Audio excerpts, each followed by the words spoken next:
Oi, eu sou o Ricardo Terto e este é o quarto e último episódio de férias do Pauta Pública, trazendo alguns dos momentos mais marcantes de 2025 no podcast separado por temas, para resgatar um pouco do ano que passou e aquecer o que vem por aí na nova temporada. No episódio de hoje, a gente traz alguns trechos dentro da temática do Oriente Médio e conflitos pelo mundo. Em ordem de entrada, vocês vão ouvir as vozes de Hanzi Baroud durante o episódio, o genocídio em Gaza nas palavras de um palestino. De Pedro Borges e Prosper Dinganga no episódio Guerra no Congo, milhões de mortos e pouca atenção. E de Firozeh Farvardin durante o episódio A Revolução Feminista no Irã. Antes de passar o microfone, vale avisar que o Pauta retorna com episódios inéditos na sexta que vem, dia 16 de janeiro. Anotem aí. Não se esqueçam de curtir, seguir e compartilhar o Pauta Pública com quem puder. E considere se tornar um aliado ou aliada da Pública. Com um pequeno valor mensal você contribui com tudo o que a agência pública faz. Acesse apoie.apublica.org. Então vamos nessa. Ouça agora essas vozes que nos ajudaram a ir além do óbvio em 2025.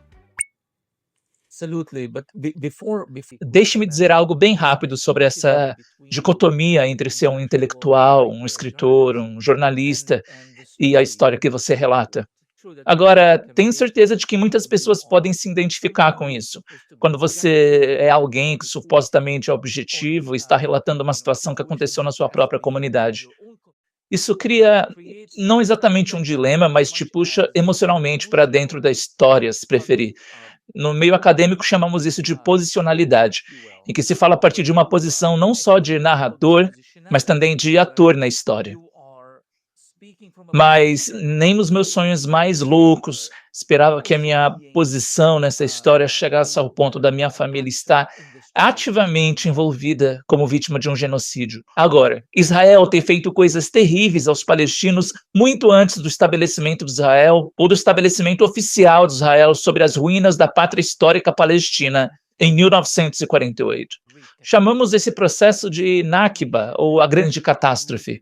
É uma nação inteira sendo arrancada de seus lares, espalhada pelo mundo todo e vivendo em um estado perpétuo de refugiados. Mas não para por aí. Muitos outros povos, comunidades e nações passaram pela experiência de viver como refugiados. Mas depois você tem aquilo que chamamos de Nakba contínuo, que é quando você revive essa experiência em todos os lugares. Seus direitos ainda estão negados. Você ainda é atacado. Você continua sendo empurrado de um lugar para o outro. Veja os refugiados palestinos na Síria, por exemplo. Eu já passei por tudo isso. Essa era a minha posição. Eu sou descendente de refugiados palestinos, eu mesmo sou um refugiado e dei esse status aos meus filhos. Mas viver num processo ativo de extermínio real, segundo a definição legal de genocídio, é algo que ultrapassa tudo o que eu poderia esperar. Eu perdi, eu diria centenas, sem exagero, 56 membros da minha família direta e depois parei a contagem. Não valia a pena continuar. Mas parentes, membros da minha família ampliada, amigos, vizinhos, e esses são só o que eu sei, porque é muito pouca comunicação. Frequentemente recebo mensagens no WhatsApp de familiares no sul de Gaza me perguntando sobre o destino de outros familiares no norte de Gaza. E eles estão a apenas a alguns quilômetros de distância uns dos outros, mas não conseguem se comunicar e não sabem o que se passa. Então, em certo momento, eu tive que interromper a contagem, mas perdi minha irmã, perdi vários primos, suas esposas, maridos, filhos, etc. E o mais difícil em tudo isso é o fato de você tentar reportar sobre eles enquanto tenta humanizá-los ao mesmo tempo. Mas, ao mesmo tempo, não se pode deixar de fornecer números, estatísticas, cifras, porque as pessoas precisam saber a dimensão da tragédia, as contradições, os conflitos emocionais envolvidos. É mais do que inacreditável. E eu nem estou em Gaza. Imagine estar em Gaza e viver essa experiência, sendo jornalista em Gaza e sendo alvo do exército israelense em Gaza. Yeah, I can't even imagine. Eu realmente não posso nem imaginar. E você perdeu sua irmã, que era médica em Gaza, né? Ela era, sim. E ela não era uma médica comum. Sabe, eu não acredito nessa necessidade de levar as pessoas com o discurso de que precisamos empoderar as mulheres de Gaza. As mulheres de Gaza já estão empoderadas. E minha irmã foi um exemplo de empoderamento das mulheres de Gaza. Ela era uma líder comunitária, mobilizava a comunidade em torno de coisas como tentar lidar com certas doenças, tentar angariar fundos para certos hospitais. Em todos os eventos, em todas as reuniões da comunidade, ela sempre esteve presente com seus famosos óculos de sol enormes e seu hijab. Somos 5 irmãos e uma irmã. E todos nós conquistamos muito em nossas vidas, academicamente e de outras maneiras, mas, de alguma forma, ela sempre estava um passo à frente de todos nós. E ela foi a única que ficou em Gaza. O resto de nós teve que partir em certas circunstâncias fora do nosso controle. Então, a permanência dela foi uma forma de todos nós estarmos lá. Ela era como uma representante da família. Era ela quem mantinha vivo esse ramo da família Baruch em Gaza. E tínhamos muito orgulho disso. Quando a guerra começou, você pode imaginar que o papel dela aumentou como médica, mas também como mãe que tenta salvar seus filhos, que estão agora espalhados em vários campos de refugiados em diversas partes de Gaza. Poucos meses antes do seu martírio, seu marido foi morto. Seu marido era chefe do departamento de Direito da Universidade Al-Azhar, uma das principais universidades de Gaza. E ele era um ser humano maravilhoso e contribuiu muito para a compreensão do que chamam de Sharia Law, a lei islâmica relativa às finanças. Ele tem livros e era um intelectual bastante respeitado, mas tinha dificuldade para andar. Ele tinha alguma coisa no sistema nervoso, ela era a única que cuidava dele. E fez tudo que estava a seu alcance para ajudar ele a ter uma vida normal. Eles estavam morando em Kunus. Em dado momento, o exército israelense começou a atacar o sul de Gaza nessa operação militar.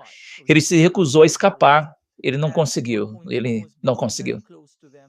Depois que a família insistiu, ele decidiu tentar. Então ele saiu com os filhos e os drones se aproximaram muito deles e ele começou a implorar para que os filhos fugissem. Mas qual o sentido? Qual o sentido de todos nós morrermos ao mesmo tempo? Então isso também criou um conflito para os meninos, porque eles tiveram que fugir. Não havia alternativa. E ele foi morto. Ele foi atingido na cabeça por uma bala israelense, um pequeno projétil lançado por um drone e morreu ali mesmo. E os filhos dele se recusaram a deixar a área, mesmo que agora fosse palco de massacres e execuções, porque queriam recuperar o corpo do pai. E essa era a obsessão da minha irmã nos últimos meses de vida, tentar dar um enterro digno ao marido. Mas ela não conseguia. E ela vivenciou o massacre de Nuseirat, quando o exército israelense atacou o campo de refugiados de Nuseirat para salvar alguns dos seus soldados junto com a ajuda dos americanos.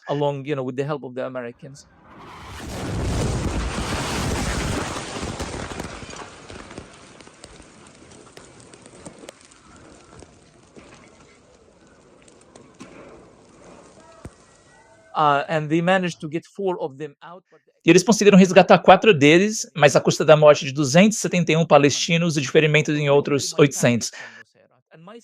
Originalmente, minha família é de Lossá. Naquela época, minha irmã estava visitando seus filhos em Lossá e estava a caminho de Yunis para visitar o outro. Ela dividiu a família para aumentar as chances de sobrevivência. E eu me lembro da última ligação que eu tive com ela, porque ela passou pelo massacre e depois que o massacre terminou, ela me disse que tinha morrido naquele dia. Ela só existia no corpo, mas sua mente, seu espírito estavam em outro lugar. E eu disse que isso não fazia sentido. Você está bem, você vai se recuperar, nós vamos reconstruir. Ela disse, não, você não entende. O que eu vi naquele dia, centenas de corpos mutilados nas ruas, alguns deles apenas me implorando, me pedindo, sabendo que ela é médica, por favor, ajude. E ela disse, como eu reconstruo corpos mutilados quando não há recursos, nem assistência médica, nem nada? E ela disse, eu simplesmente congelei. E eu fiquei olhando para todos e congelei por um longo tempo. Então eu tentei confortar, segurar as mãos, mas as pessoas continuavam morrendo nas minhas mãos. Ela disse que morreu naquele dia. Então ela foi até a casa destruída dela, porque ela tinha uma linda casinha que eles construíram depois de anos e anos de trabalho. Ela e o marido. E ela vai até os destroços da casa e encontra 2 paredes que são as únicas que ainda estão de pé no porão. Ela encontra uma cadeira e um cobertor em cima e dorme ali, onde fica por alguns dias. Indo para o hospital Nazer, em Yunis, de volta para casa e assim por diante. Em uma dessas vezes, enquanto ela dirigia para casa, um drone israelense veio, a perseguiu e a matou. Foi claramente um ato de assassinato, porque naquela época eles estavam tentando eliminar médicos palestinos que trabalhavam em áreas que Israel queria destruir. Então, eles estavam atacando hospitais. Mataram centenas de médicos e profissionais de saúde e queriam ter certeza de que ela também fosse embora. E foi assim, sabe, que ela foi embora. Foi uma sequência de ataques contra Gaza nas últimas 24 horas. Os alvos, 2 hospitais. Este é o momento que antecede um ataque aéreo de Israel que atingiu o Hospital Europeu de Gaza. A BBC obteve as imagens das câmeras de segurança do local. Homens, mulheres e crianças passavam por lá na hora do impacto, que a gente não vai exibir porque as imagens são extremamente gráficas. Então, você tem que acordar de manhã e relatar a morte da sua própria irmã em detalhes. E depois meio que continua relatando a morte de outras pessoas também. Eu acho que vai levar anos e anos para sequer avaliarmos o componente intelectual do massacre. Quer dizer, quem tem tempo para falar sobre qualquer coisa intelectual? Mas sinto que a nossa humanidade foi esticada a um nível sem precedentes na história da humanidade. Olha, eu acho que a gente tem pouca cobertura na imprensa no Brasil, não só no Brasil, na América Latina, sobre o assunto. Quando se tem uma cobertura, se coloca como um conflito de motivação étnica, como se fosse pura e simplesmente um desdobramento do genocídio de Ruanda em 1994. É inegável que existem resquícios de toda aquela tensão étnica naquela região. É importante frisar que diferença étnica no continente africano não significa guerra. Existem uma diversidade étnica muito grande nos diferentes países e muitos países que têm um convívio harmonioso entre seus diferentes grupos étnicos. Mesmo na RDC, existem vários grupos étnicos que não necessariamente estão em conflitos. Diferença étnica não é igual a conflito. Mas essa diferença étnica, ela fica como uma explicação e ela, na verdade, não consegue descrever 5%, 10% do que realmente está por detrás da guerra. Então, o que chama atenção é um silêncio da imprensa brasileira e da imprensa nas Américas para um conflito que envolve todos os critérios que a gente vai entender como critérios que são importantes para um fato virar notícia. Então, você tem uma guerra com um número absurdo de mortes. Então, o movimento Genocost, que é um movimento organizado pelos congoleses, vão estimar em mais ou menos 10 milhões de pessoas o número de mortes. As Nações Unidas vão falar em aproximadamente 7 milhões de pessoas deslocadas. Você tem números fora de controle no que diz respeito à violência sexual contra mulheres.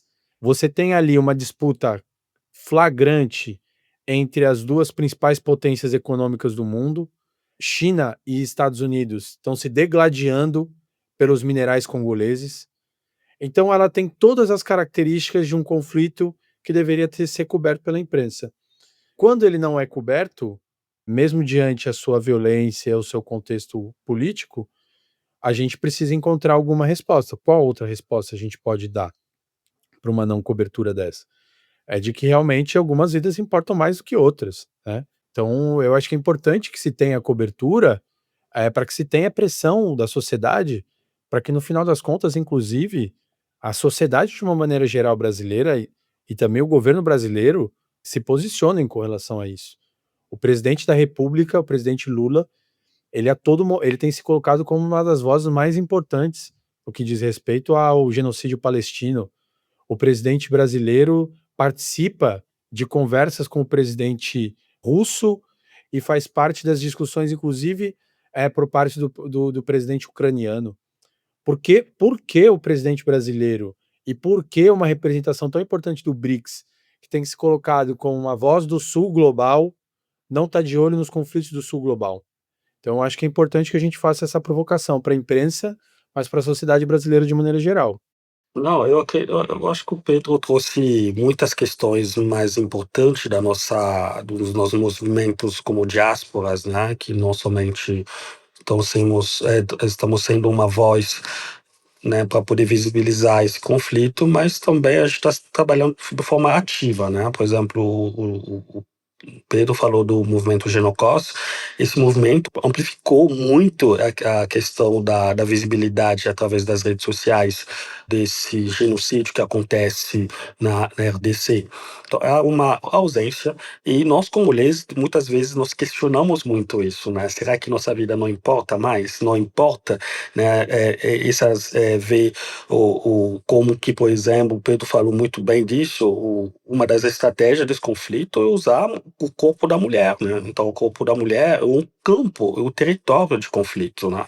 Então, uma característica muito violenta que deveria ser coberta pela imprensa internacional e aqui no Brasil mesmo, né? Falando do caso específico, mas infelizmente não temos esse movimento na parte da imprensa.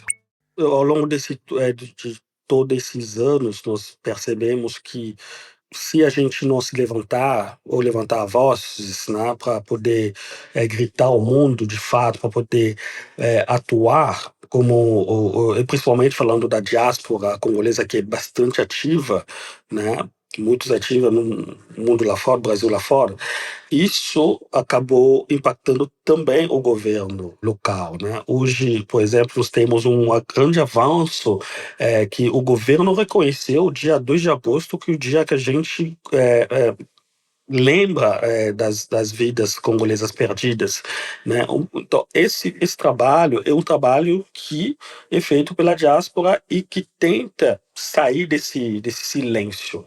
Por isso, nós estamos aqui também, como a Voz do Congo, estamos aqui no Brasil, atuando também de uma forma muito ativa, para poder não somente ficar nessa situação, mas a gente quer sair dessa situação. Como que a gente sai da situação? Se os viés oficiais não funcionam, nós vamos para as viés paralelas, né? É isso que nós estamos fazendo. Então, o povo congolês tem essa consciência e ele está usando o pouco de recursos que ele tem para poder, de uma certa forma, sair desse silenciamento.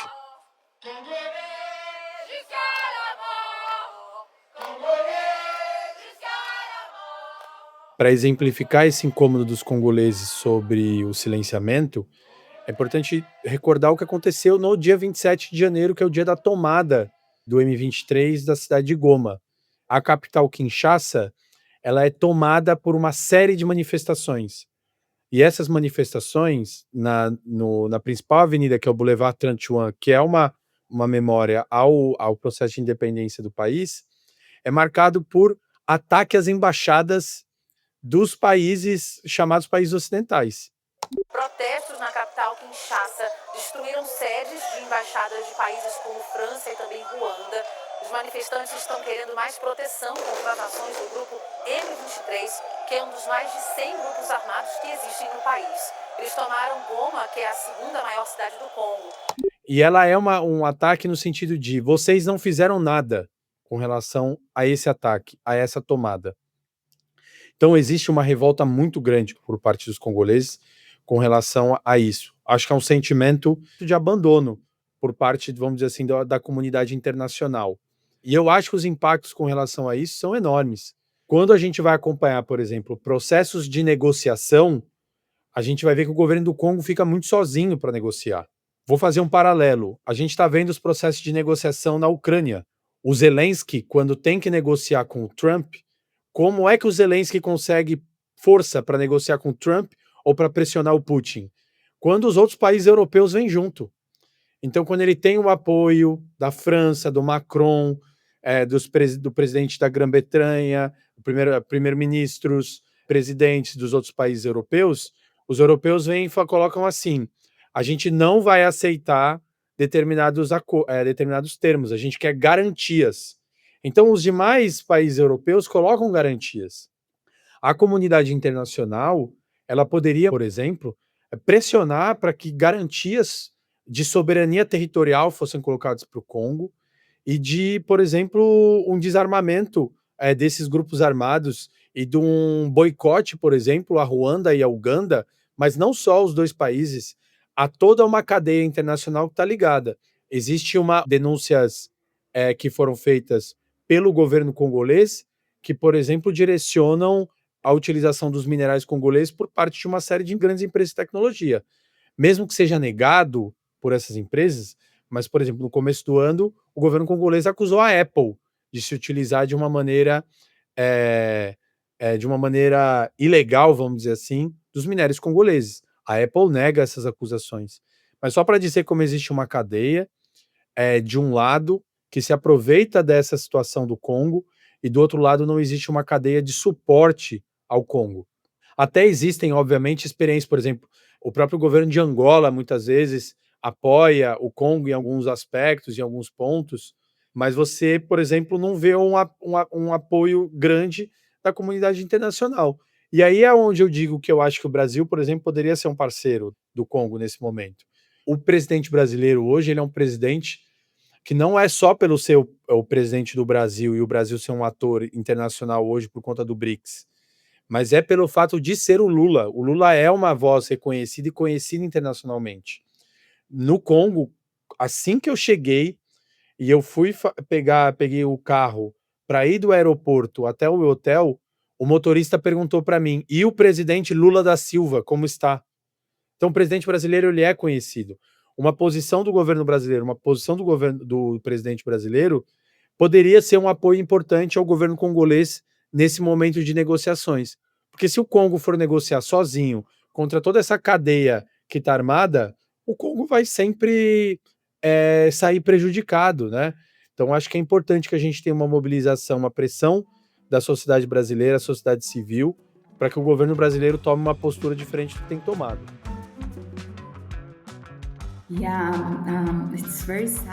Sim, é muito triste que eu tenho que falar sobre isso no passado, mas tentarei explicar que, na verdade, o espírito desse levante, dessa revolução, ainda existe de alguma forma na sociedade. Então, para dar um contexto, como vocês devem saber, no Irã, de acordo com os regulamentos da República Islâmica, mulheres com mais de 9 anos precisam usar o hijab. Então, isso significa que elas têm que cobrir, basicamente, seus cabelos e seus corpos, exceto pelos seus pés, suas mãos e seus rostos. E, claro, não é apenas sobre a aparência, sobre a roupa, que também é um tipo de imposição no corpo, mas o mais importante é sobre a organização espacial e corporal de uma sociedade. É um jeito complexo de ordenar e disciplinar a sociedade. Não importa se são mulheres ou homens, porque quando há essa espécie de segregação espacial, também há lugares que os homens não podem ir, ou onde eles não conseguem entrar. Então, não é apenas sobre os corpos das mulheres, mas sobre usar gênero como um mecanismo de controle da sociedade. Houve diferentes formas de lutas individuais ou coletivas nos últimos 45 anos no movimento feminista e no movimento pelo direito das mulheres, que sempre se manifestaram em relação a essas situações. Claro, sempre teve altos e baixos, mas o evento disparador foi que, em 13 de setembro, Gina Mahsa Amini, uma jovem curda que viajou para o Teherã, a capital do Irã, foi presa pela polícia da moralidade. A prisão foi feita pela unidade especial da polícia responsável por vigiar o cumprimento de regras de indumentária, como, por exemplo, a obrigatoriedade de cobrir o cabelo. Desde a Revolução Islâmica de 1979, o Irã exige que as mulheres, iranianas ou estrangeiras, de qualquer religião, saiam de casa sempre com um véu na cabeça. Nós temos uma espécie de polícia especial para controlar o hijab, que eles chamam de polícia de moralidade. E ela estava usando o hijab de maneira imprópria, inadequada em público, de acordo com eles. Poucas horas depois, após a sua prisão, ela foi levada ao hospital em estado crítico. Algumas testemunhas disseram que ela havia sido insultada e espancada violentamente enquanto entrava na van da polícia a caminho da prisão. E ela morreu no hospital em 16 de setembro. E então isso se tornou um grande problema e gerou um grande movimento. Foi no funeral dela, em sua cidade natal, Saqqez, na província do Kurdistão, no Irã, que sua família pediu às pessoas ou às famílias que estavam lá para não deixá-los sozinhos. E então as mulheres que estavam presentes nesse funeral retiraram seus véus. Foi uma espécie de ato de protesto performático. Tiraram seus véus e cantaram Jin Jian Azadi, que é um slogan curdo muito conhecido. Traduzimos como Mulheres, Vida, Liberdade em inglês e em farsi Shazendi Azadi. E então esse chamado Não Nos Deixem Sozinhos e também o Jin Jian Azadi se espalharam e foram respondidos no que seria o maior protesto da história do Irã, como você também mencionou, que se espalhou por todos os cantos do país e até mesmo na diáspora. Havia grandes protestos acontecendo na Europa e também na América do Norte. E também houve algum movimento de apoio na América Latina. Sei, por exemplo, do caso do Chile e da Argentina, em que as pessoas se manifestaram em apoio ao movimento feminista do Irã. E o mais interessante é que esse slogan também foi traduzido para diferentes línguas que os iranianos falam no Irã. Não apenas para o persa ou farsi, como língua principal ou dominante do país, mas também para outras línguas, como o baluchi, o árabe e o turco. Foi uma forma ou gesto de dizer que todas as minorias étnicas e nacionais também estavam juntas nessa situação. Então, não se trata apenas da questão do hijab ou de gênero desde o início, é sobre minorias nacionais e as questões de marginalização no Irã também. Para te dar uma ideia da escala dos protestos no seu auge, ou seja, no final de setembro, início de outubro, cerca de 164 cidades, junto com muitas vilas e aldeias, se tornaram centro de protestos de vários tipos. E outra característica muito específica desse movimento massivo é que ele se prolongou por muitos meses, continuou apesar da repressão e foi liderado por mulheres. E é por isso que muitos o chamam de revolução feminista, porque as questões que desencadearam o evento são feministas.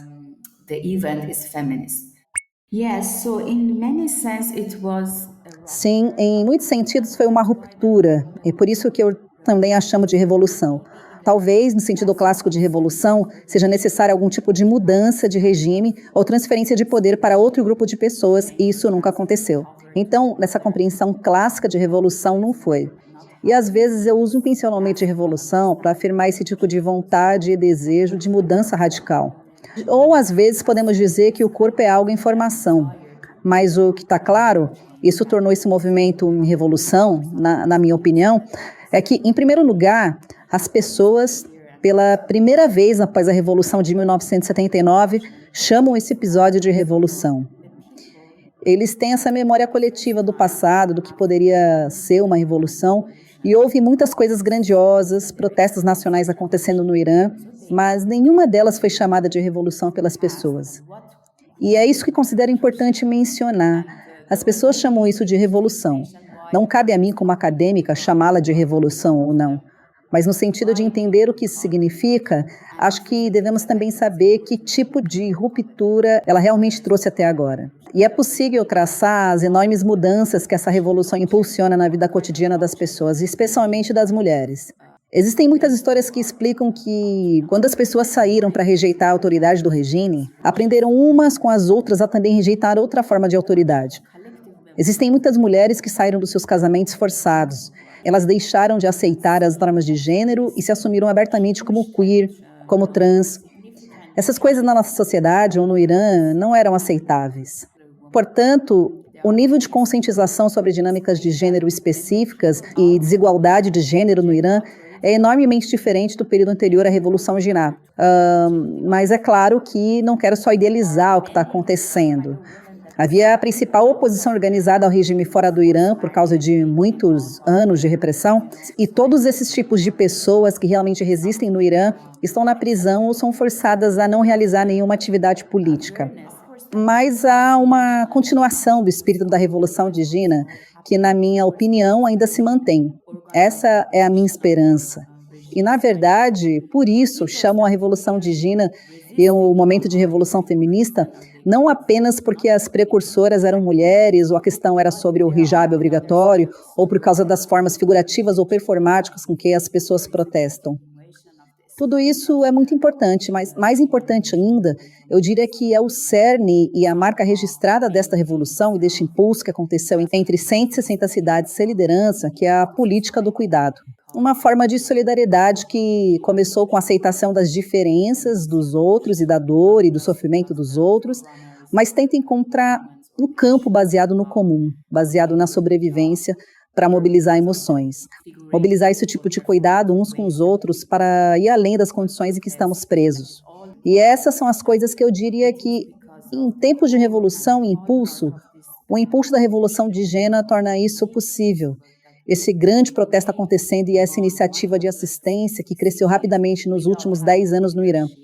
Por causa das necessidades de sobrevivência, porque o Estado os abandonou, por causa da neoliberalização, que os cortes, todos os cortes nos serviços e serviços públicos fazem com que as pessoas precisem se unir para ajudar umas às outras, para apoiar umas às outras financeiramente, para apoiar umas às outras politicamente. Então, com a pandemia do coronavírus, isso piorou ainda mais. Eles criaram uma espécie de comitê de iniciativa de bairro, em que as mulheres são, na verdade, a principal frente de tudo isso, porque são elas que estão mais envolvidas nesse tipo de esfera de assistência reprodutiva e no mercado informal. Estamos trabalhando e tentando nos apropriar disso. Então, tudo está lá. Essa é a espinha dorsal da revolução e o momento da revolução. Essa rede se unindo e tornando possível essa coordenação. Da mesma forma, eu diria que as redes são muito diversas. Desde ativistas ambientais, profissionais de saúde, associações de professores, associações de assistentes sociais, associações de trabalhadores culturais, que são informais porque não temos ou não poderíamos ter um sindicato ou algum tipo de associação oficial independente. Então, basicamente, são todas iniciativas autônomas que nasceram nos últimos 10 anos e, de alguma forma, continuam o seu trabalho, e elas resistem. Foram elas que deram as diretrizes para a construção de abrigos para as pessoas, foram elas que ajudaram a alimentar aquelas que não podiam sair de casa, elas que estão organizando o transporte das pessoas de um lugar para o outro. Elas que estão se organizando para consertar, com o mínimo orçamento possível, as casas daqueles que foram afetados pelos ataques aéreos. Todas essas coisas são minhas esperanças. E o que eu vejo é que esse espírito da Revolução de Jena ainda está vivo e funcionando. E claro, feminista não necessariamente significa que aqueles que leem ou conhecem os livros e discursos feministas, mas sim aqueles que praticam ativamente a ética feminista, como a política do cuidado, que estão conduzindo todas essas iniciativas no momento que estamos discutindo. E, nesse sentido, o movimento feminista ainda está vivo, mas não no sentido de campanha ou esse tipo de coisa que temos em mente, em um ambiente mais democrático, em que possamos ter nossas próprias organizações, uma espécie de assembleia se reunindo.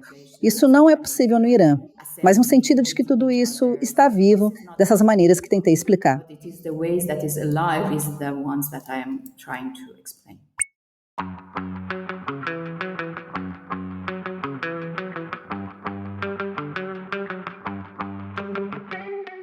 Os episódios de férias do Pauta Pública são apresentados, editados e roteirizados por mim, Ricardo Terto.